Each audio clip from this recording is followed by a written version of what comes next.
Friends, welcome back to my channel. मैं अपना channel captain शताब्दी चैटर्जी में आप सबको और एक बार स्वागत करती हूँ।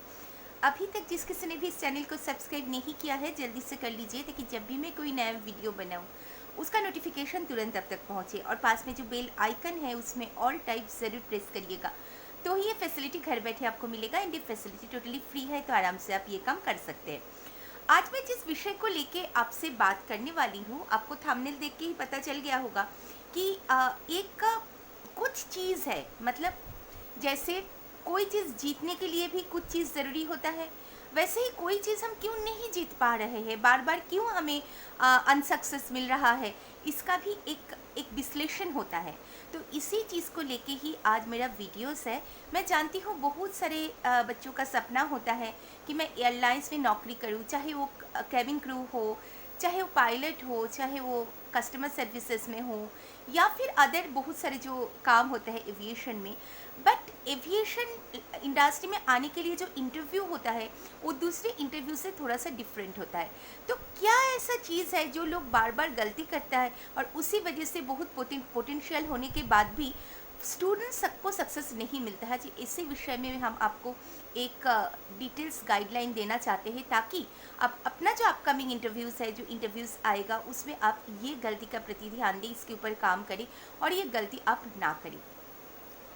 तो चलिए सबसे पहले हम शुरू करते हैं नंबर 1 से। नंबर 1 इज़ आपका एक स्माइलिंग फेस नहीं होता है। देखिए, ये जो इंडस्ट्री है, इस इंडस्ट्री को हॉस्पिटैलिटी इंडस्ट्री बोला जाता है। हॉस्पिटैलिटी मतलब आतिथ्यता। आपके घर में अगर कोई मेहमान आता है, क्या आप विदाउट अ स्माइल उनको वेलकम करते हो? नहीं ना। तो वैसे ही ये इंडस्ट्री में जो काम करने वाले होते हैं, उसको एक स्माइलिंग फेस होना बहुत ज़्यादा ज़रूरी है। बोला जाता है इस इंडस्ट्री में, smile smile smile and the whole world will smile with you. Yes, तो इसीलिए आप जहाँ पे काम कर रहे हैं एज अ कस्टमर सर्विस, आपको खुद का जो स्माइल है, इसके साथ साथ आप पैसेंजर्स को भी एक कंफर्टेबिलिटी देते हैं, उनको भी एक कंफर्ट जोन मिलता है। तो इसीलिए स्माइल इज़ वेरी इंपॉर्टेंट। मैंने बहुत बच्चों को देखी हूँ, मैं क्लासेस लेती हूँ, ऑनलाइन क्लासेस भी लेती हूँ, मैं देखती हूँ, पता भी चल गया होगा जो मेरा स्टूडेंट्स ये वीडियो देख रहे हैं, क्या गलती करते हैं आप लोग। इसमें क्या है, आपने पढ़ाई तो कर लिया है, बट जब आप बोलने जाते हैं प्रेजेंटेशन, उसमें आपका स्माइल गायब हो जाता है।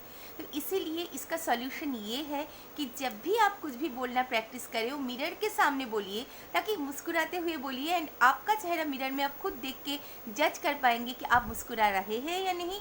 तो इसीलिए वो चीज़ आप अपना मतलब चेंज कर सकते हैं if you are not doing this. Second point is grooming. इस इंडस्ट्री में इंटरव्यू जीतने के लिए ग्रूमिंग बहुत ज़्यादा ज़रूरी है। बहुत सारे लोग क्या करते हैं, शेविंग ना करके चले जाते हैं, या फिर जो कपड़ा आप पहन के जाते हैं, जो आउटफिट आप पहन के जाते हो, आयरन नहीं होता है, प्रॉपर्ली क्लीन नहीं होता है, आपका बाल ठीक से ट्रिम नहीं होता है, आपका जूता चमकता हुआ नहीं होता, ये बहुत सारी चीज़ें होते हैं। तो इसीलिए आप अपना ग्रूमिंग के प्रति ध्यान दीजिए, बिकॉज ये जो इंडस्ट्री है, अगर आप वेल ग्रूम ना होंगे तो इंटरव्यू में आप नहीं जीत पाएंगे। Grooming takes an very important part in this industry as well as winning the interviews. Number 3 जो आ रहा है, that is confidence. Question is that कि कॉन्फिडेंस कैसे आएगा। अगर आप में कॉन्फिडेंस ना दिखे तो वो लोग आपको ये जॉब ऑफर नहीं कर सकते, बिकॉज अगर उनको ये समझ में आया कि जो रिस्पॉन्सिबिलिटी आपको दे रहा है वो आप कर ही नहीं पाएंगे, तो कैसे आपको जॉब ऑफर किया जाएगा। कॉन्फिडेंस के लिए एक बात मैं आपको बोल सकती हूँ, number 1 is knowledge gives confident.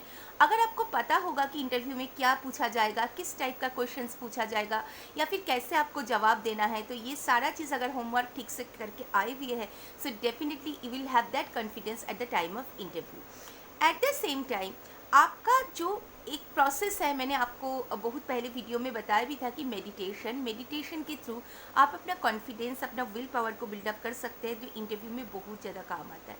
तो आप डिफरेंट ऐप्स होता है मेडिटेशन का, उसमें 10 मिनट से शुरू करिए, या फिर एक जगह पे बैठ के लंबा सांस लीजिए, कम से कम 20 से 30 बार, और धीरे धीरे उसको छोड़िए। इस टाइप का डिफरेंट काइंड ऑफ मेडिटेशन आप कर सकते हैं, जो आपका कॉन्फिडेंस को डेवलप करेगा, एंड अल्टीमेटली जाके वो आपका इंटरव्यू में ही आएगा। Number 4 is that body language. Yes, बहुत सारे बच्चों का ये होता है कि at the time of interview आप different kind of body language करते हैं जो अच्छा नहीं लगता देखने में, तो आप सिलेक्टेड नहीं होते।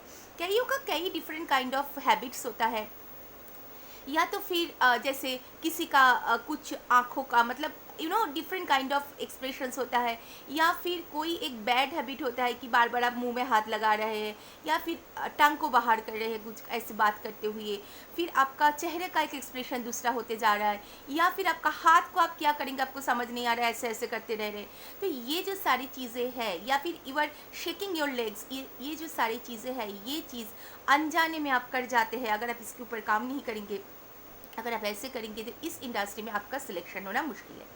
Number 5 is that eye contact. Yes, eye contact takes also an very important part. जब भी आप बात करेंगे आपको आई कॉन्टैक्ट में बात करना पड़ेगा। जिनके अंदर आई कॉन्टैक्ट प्रॉपर नहीं होता है वो इंटरव्यू सिलेक्ट नहीं होते हैं, बिकॉज जब इंटरव्यू किस लिए हो रहा है कि आपको जो काम दिया जा रहा है वो आप ठीक से कर पाएंगे या नहीं, ये देखने के लिए। पैसेंजर्स के साथ अगर आप बात करेंगे, उनके साथ आई कांटेक्ट नहीं करेंगे, तो पैसेंजर्स भी आपके साथ एक बात करने का एक ब्रिज तैयार नहीं कर पाएगा, तो दोनों में से कम्युनिकेशन ठीक से होगा ही नहीं। सो इट आई कांटेक्ट भी आप मिरर के सामने प्रैक्टिस करिए, मिरर के सामने खड़े रहिए, आप खुद को देखिए, खुद के आई के साथ कांटेक्ट करिए, जो भी सवाल जवाब है उसमें बोल के प्रैक्टिस करिए ताकि आपका आई कांटेक्ट प्रॉपरली मेंटेन हो। Number 6 is that nervousness. बहुत सारे लोगों का नर्वसनेस होता है, पानी पीना मतलब प्यास लग जाता है, आपका गला सूखता है, आपका स्वेटिंग होता है, आपका हाथ पैर ठंडा हो जाता है, ये सारी चीज़ दिखता है। ये सारी चीज़ होने से आप मुस्कुरा के बात भी नहीं कर पाएंगे, बिकॉज नर्वसनेस ऐसा क्या करता है कि चेहरे से स्माइल गायब कर देता है। तो ये नर्वसनेस को आपको अवॉइड करना है। तरह तरह के, मैंने बार बार बोल रही हूँ, मेडिटेशन करके या प्रैक्टिस करके, खुद के अंदर विल पावर बढ़ा के, खुद का नॉलेज डेवलप करके ये नर्वसनेस आपको हटाना है, बिकॉज नर्वसनेस अगर आप में रहेगा तो इंटरव्यू क्लियर करना आपके लिए मुश्किल है। नंबर 7 इज़ दैट कि एरर्स इन CV। जनरली आप लोग क्या करते हैं कि CV बनाने के लिए कोई साइबर कैफ़े में चले जाते हैं, कोई भैया वगैरह वहाँ पे रहते हैं, उनको बोलते हैं भैया एक CV निकाल दीजिए, ये मेरा डिटेल्स है। जो बना भी वो देते हैं वो आप खुद देखते भी नहीं है वहाँ पे स्पेलिंग मिस्टेक्स है या नहीं है, आपका और कुछ चीज़ मतलब वहाँ पे क्या लिखा हुआ है वो आप पढ़ के भी नहीं जाते। हालांकि CV से भी बहुत सारे क्वेश्चंस आपको किया जाता है। तो ये अगर CV में अगर कोई ग्रामेटिकल मिस्टेक या स्पेलिंग मिस्टेक होता है तो it will give a very bad impression.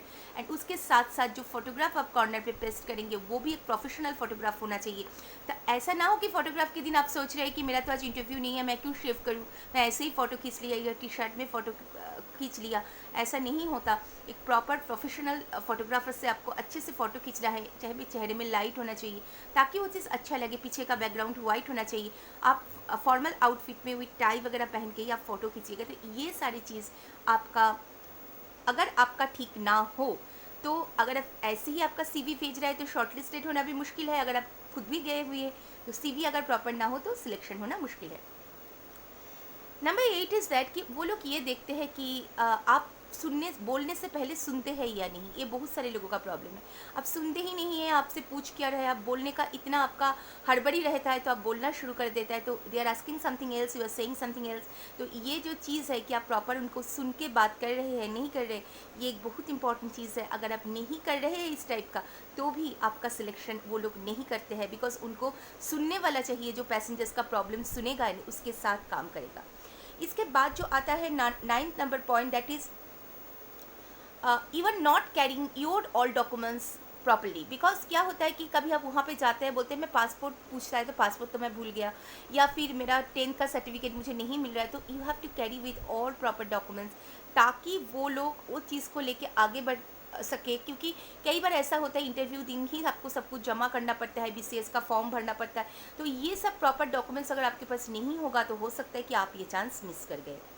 Number 10th is that communication. Yes, communication is takes an very important part, खासतौर पर इंग्लिश कम्युनिकेशन आपको अच्छा होना चाहिए। हाँ, कुछ पोस्ट्स ऐसा है जैसे कार्गोज़ वगैरह में आपका इंग्लिश कम्युनिकेशन उतना अच्छा ना होने से भी चलता है, बट फिर भी अगर आप हिंदी में बात कर रहे तो आप अच्छे ढंग से बात करिए, एक अदब से बात करिए, ये चीज़ देखा जाता है। कम्युनिकेशन ओनली ये इसको मतलब ये नहीं है कि आप इंग्लिश में बहुत सारी बात बोल रहे हैं, ये भी है कि आप कैसे बोल रहे हैं बात को।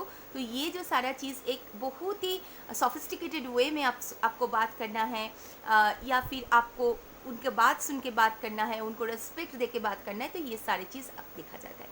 सो all this 10 points you have to remember, because ये गलती अगर आप करेंगे, ये मिस्टेक्स अगर आप करेंगे तो आपका चांस बहुत ज़्यादा कम हो जाता है इंटरव्यू में पास होने का, हालांकि नहीं रहता है।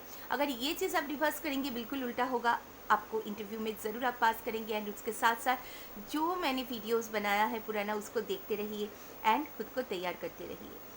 ये वीडियो अगर आपको अच्छा लगा, लाइक शेयर ज़रूर करिएगा, कमेंट भी ज़रूर करिएगा। मैं फिर आऊँगी एक नए सब्जेक्ट के साथ, नए वीडियो के साथ। तब तक के लिए बाय बाय।